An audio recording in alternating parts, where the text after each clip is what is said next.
So, of course, tonight you got Heat basketball back on the road in Toronto against a very good Raptor team who's very banged up. Okay, but a Raptor team that I always find is very similar to us. Really good fundamentally, plays good defense, plays really hard. Always a really tough game when we play the Raptors. So tonight the Heat looking for a fourth consecutive win, and joining us here for the first time on ZASLOW Show 2.0. So his return slash debut on the show is the television voice of the Heat, Eric Reid. How about this, Eric? You know, you've been coming on my show for years, and now we get face to face. It's very different now, right?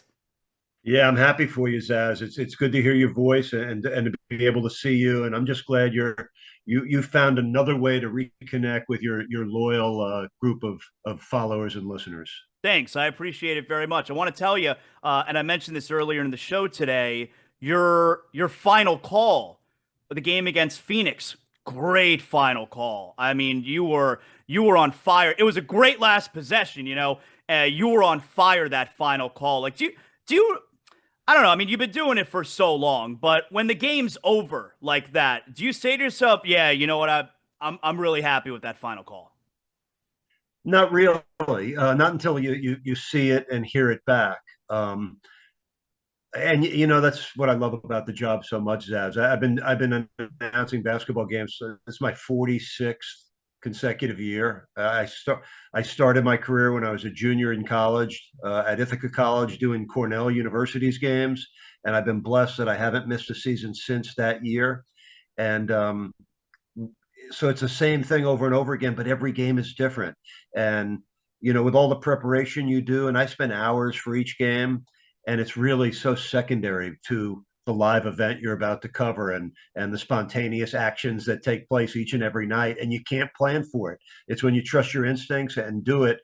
But what was so special about that Phoenix game, as five lead changes in a 63-second span in the final minute 38 of that game. It was playoff like. The whole game, but especially the end, played at an extremely high level. And to see it end with a defensive stop, how heat like is that? And you know, if you ever needed a refresher in how valuable, how important, and how great a player Jimmy Butler is, keep watching that last sequence over and over again. The to see him dig in and his defensive stance against Devin Booker, a guy that Coach Spoelstra called a surgeon who can carve apart your defense. He made some impossible shots going down the stretch, but Jimmy's defense, not once, but twice in the closing seconds, was phenomenal. Did it without fouling. Did it to one of the great players in the game offensively. So it was a great way to end it. I was happy with the call when I watch it back, but you just never know. But for as a play-by-play guy, you live for and enjoy moments like that. The block by Butler there, I thought was very reminiscent of the Chris Bosh block on Danny Green in Game 6 because, yes, there was some contact, but they allow you contact on jumpers like that when you're coming down with all ball. And I thought it was a very similar play there. I mean, you know, thank God the referee swallowed the whistle in that spot, you know? You know, I know Monty Williams was upset that his team only got 4 free throw attempts. Yeah. I did a little bit of work this morning on that. The Heat are committing the fifth fewest fouls in the NBA this year. They are allowing the fewest free throw attempts in the league. They give up under 20 free throw attempts. So that wasn't an outlier. Miami's been keeping teams off the line, and you know, listen, we saw Charlotte come in and Steve Clifford bemoaning the fact that his team does not yet possess the discipline to defend without fouling. And John, it's so deflating when you're playing good defense and then you bail the other team out with a foul. So the discipline to defend the way the Heat do without fouling, that's a well-coached, defensive-minded team. So it's not a fluke. Listen, it's funny. Jackson and I were on the plane coming out here yesterday. Jax was putting together a list of his top 5 block shots in Heat history. I would, you know, we both agreed Bam's block on Tatum's dunk in the conference finals. That might be number one. Mm-hmm. I would have to favor Bosch's incredible closeout, the greatest playoff closeout I've ever seen, when he literally tracked the inbounds pass across the court, closed out on Danny Green, saving the Ray Allen game and preserving a finals win. and to see a block shot win a game, as a Heat fan, you just love that. That's what Heat Nation has been used to. That's what this team prides itself on.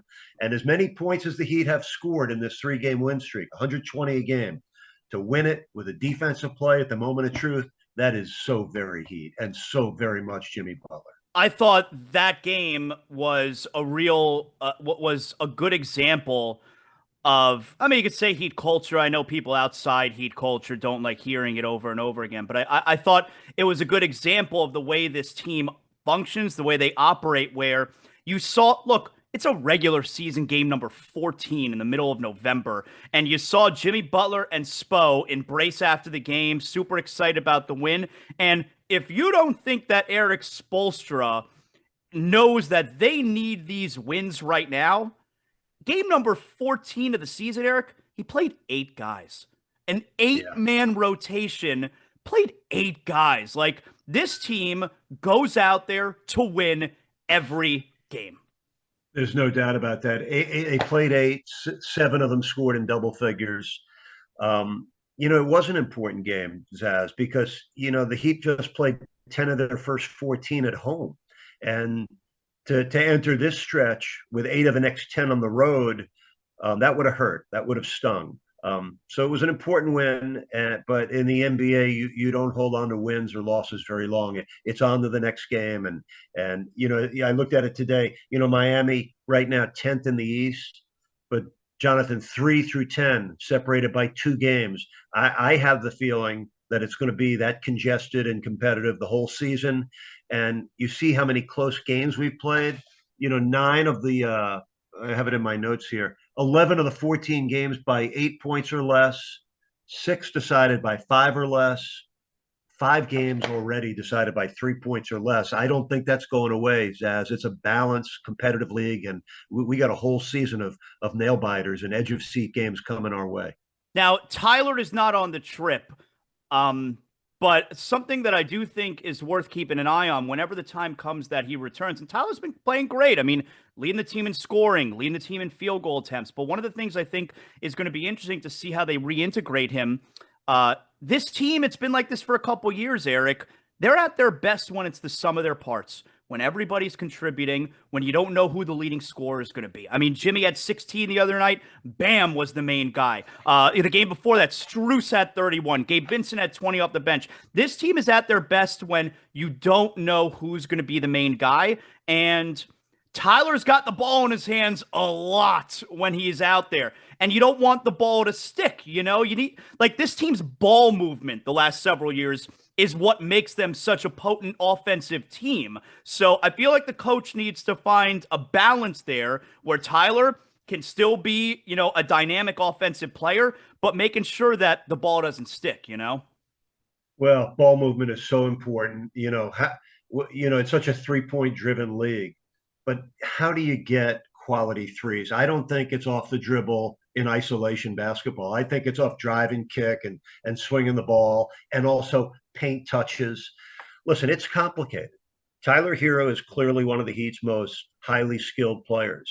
So when Coach Spoelstra, and I talked with Eric about this early in the season as he's putting together his starting group and his rotation, what's more important to our head coach when he's doing that? Is it talent? Is it fit? Is it a combination of both? Spo's first response to me was the best fit. And whether or not this proves to be the best fit, I think we got to let more time obviously play out. Tyler, and Eric Spoelstra has gone on record saying this, a high usage player. I think that high usage came very naturally with the second unit. He actually averaged more points and more field goal attempts last year coming off the bench, probably in similar minutes. I think it is a delicate balance with that starting group. We're seeing now what Bam Adebayo looks like. This season, it's the best version we've seen of Bam. You want the ball in his hands. Jimmy Butler's an outstanding initiator, unbelievably unselfish for an all-star caliber player. And Kyle Lowry, it's funny, we had Tim Hardaway back in the Heat's house this past week. They're similar, that both of them cared more about getting their teammates involved initially and then sort of taking inventory on what it takes to win that game and then trying to fill in those blanks. So you got three unselfish, talented players who also need the ball in their hands. It's a delicate balance. Coach Spo, one of the great coaches in the history of the league, and the work never stops. So figuring out that chemistry, how much time do you give it to let them find their way and work it out? And only time will tell, Zaz. And right now, Tyler's not here at the beginning of the trip. He may rejoin the team at some point in these next four games. But in the meantime, Max Strus is going to jump into that starting lineup again, and we'll see what happens beginning tonight in Toronto. Do we make anything? I mean, I know you don't know. Do we make anything of Vic being on the trip, or is it possible he just wants to be around the team right now? It's possible. I don't want to read too much into it. I did put him on my game board just in case. Okay. I don't think listen, my gut says he's not ready to play tonight. I'm really hoping that he gets back. Listen, everybody's dealing with injuries. Toronto right now, has played recently without Siakam and Van Vliet and Gary Trent Jr., three of their best players.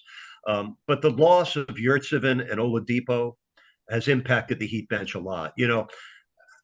It's hard to say what would have happened. What I do know is that in training camp, Coach Spo spent a lot of time playing Bam and Yurt together. Wow. As small as our team is this year, I think that would have been a very significant addition and a good different look to have a little bit more size. There are going to be teams that you need that. Two of them on this trip in Cleveland and Minnesota.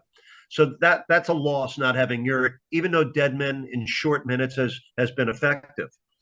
In Oladipo, I personally was counting on him to be Hero's replacement as the Heat's sixth man, along with Strus. So, that's a loss. And I feel badly for Victor. It's been such a long, hard climb for him to get healthy enough to return. I thought he was a real positive factor playing the last few games of last year. Remember his 40-point regular season finale at Orlando? To get thrown into the mix at playoff time, I thought he did well. And after a whole offseason, a healthy offseason, I wasn't expecting all-star Oladipo, but I was expecting and hoping for, an impactful version of Victor Oladipo, and to have him have a setback, in the other knee, an overcompensation situation. I just hope he can get back, not only for the team, but for Victor Oladipo himself. He wants to get back there and play, and I think we're all rooting for him to be able to do that. You guys did a great job the other night with Tim, with you guys there in your in the radio setup. Tim Hardaway, and you guys honored him on Saturday nights for being inducted to the Hall of Fame. How about that now? Every banner every jersey that is retired in the arena has the little Hall of Fame insignia on the bottom, except one guy, the best player in franchise history, Dwayne Wade. He's the only one so far, only one yet. I mean, I think we're a year away, maybe. He's the only one who does not have the Hall of Fame insignia yet. It'll be there soon. But I thought you guys did a great job with Tim Hardaway, by the way, who does not look like he has aged a single day. All right, he looks exactly the same. And I was texting Karate while you guys were talking with him, and you then brought it up though, or maybe Tim did the game 6 in New York in '97, and I everybody always thinks about Zoe lining up for that three with 2 minutes left. I think we were up by 4 maybe. He hits it, you go up by 7. Those games back then, Eric, you're up by 7, you may as well be up by 30. He hits the three-pointer, they go up by 7, and in the middle of that crowd at the Garden, Eric, where he's yelling obscenities at the New York crowd going into the timeout, Alonzo, it's one of my all-time favorite moments. I was glad he brought that up. Yeah, me too. Listen, you can't talk to Tim Hardaway and not have the subject of Heat Knicks, not come up. And it's funny that you mentioned that and that we talked about it. You see, listen, this is our 35th year as a franchise, and I've been working as a Heat broadcaster for all of them. So there's been so many calls, and some you remember more than others. And I've seen that one replayed, so many times. And it's probably one of my most embarrassing calls that I've ever made, because when Zoe released a three, I said, "Oh no." And when it went in, I just changed it. I went from "Oh no" to "Oh Zoe," and I tried to clean it up. Zoe was not a 3-point shooter, never was, never will be. That was a big one. But the thing about, listen, you when you in as a franchise, you must embrace your own tradition and history. Nobody else is going to do that for you. And it's wonderful to see banners hanging in the arena of retired players' jerseys.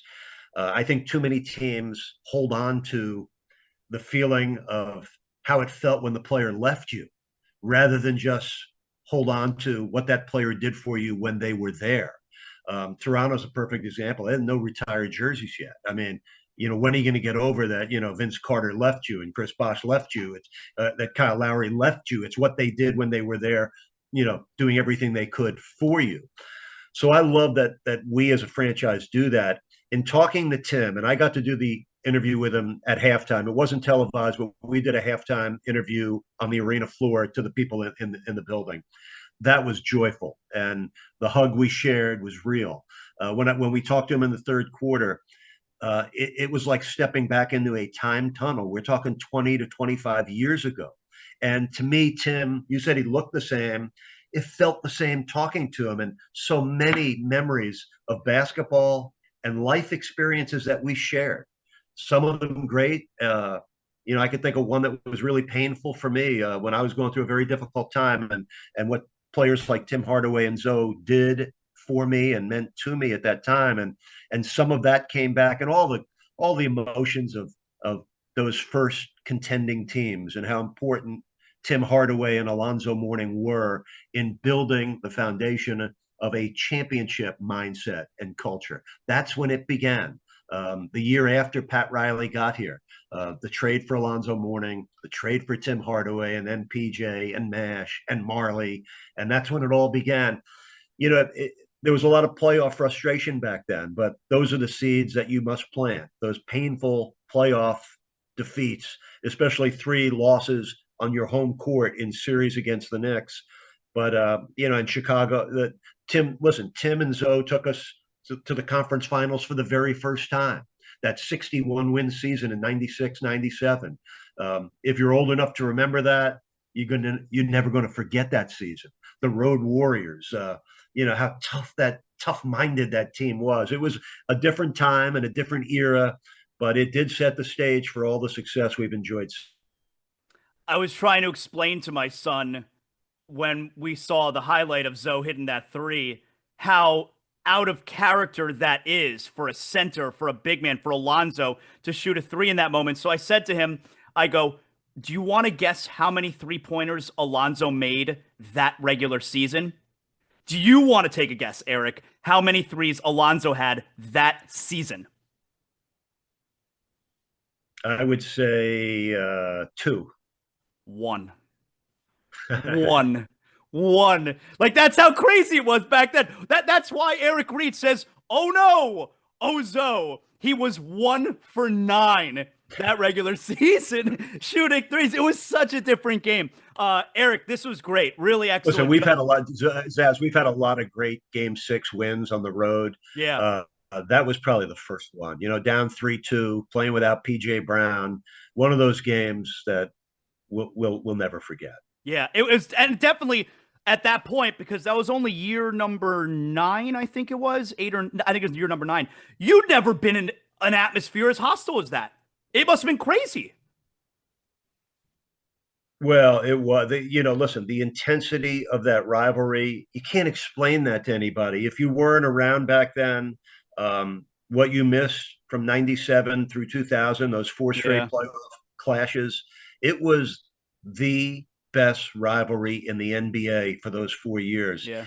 Listen, I grew up in New York. My first lifetime in the NBA was as a fan. Listen, when I see pictures of you and your son at a hockey or a basketball game, whenever I see a father and son or a father and daughter, whatever it is, it brings me back to the beginning. For me, that's how I started. I was fortunate to have a beautiful dad who took me to my first football game when I was in my baby carriage. I was at Super Bowl III, Jets and Colts at the Orange Bowl in Miami when I was 11. less than a year later, I was at Game 7 when the Knicks won their first championship, beating uh, Will Chamberlain, Jerry West, and that team with the Lakers. I grew up in Madison Square Garden. As a matter of fact, I found a picture, Zaz, at a sports memorabilia store by accident years ago, maybe 25 years, long time ago. And it was a shot of Dave DeBusschere, the late Knicks great power forward, shooting, uh, taking a shot. In that picture is Oscar Robertson and Kareem with the Bucks, Earl Monroe and DeBusschere in the picture for the Knicks. But the shot is from behind DeBusschere, so you see the basket and you see the fans sitting behind the basket. My dad's season tickets were 7 or 8 rows back behind the basket. I mean, at that time, it was like $8 a ticket, which was very expensive back Right. then, right? And there's not a time that I don't go back to Madison Square Garden for a Heat Knicks game that I do not go back and sit in those seats for at least 5 or 10 minutes and say thank you to my dad passed away the year before I got the job with the Miami Heat a long time ago. But I grew up in that building, and it's special to go back there. And it's even more special to win there. And the Heat have had a lot of great victories and a lot of great moments in that building. So it's super meaningful to our franchise, and it's extra meaningful to me. Terrific job, Eric. Really great. Tell everybody how they could catch you tonight, obviously, you and John and your whole crew there in Toronto. Zaz, we miss you not on the Heat radio broadcasts, but you know what? There are a lot of exit and there are a lot of exit ramps in this business and in life. I'm glad you're back on the highway of success. Your voice is important. Your passion for the Heat appreciated, and nice to hook up with you this morning. Thanks, Eric. We'll be watching you tonight. I appreciate it. Thanks, Zaz.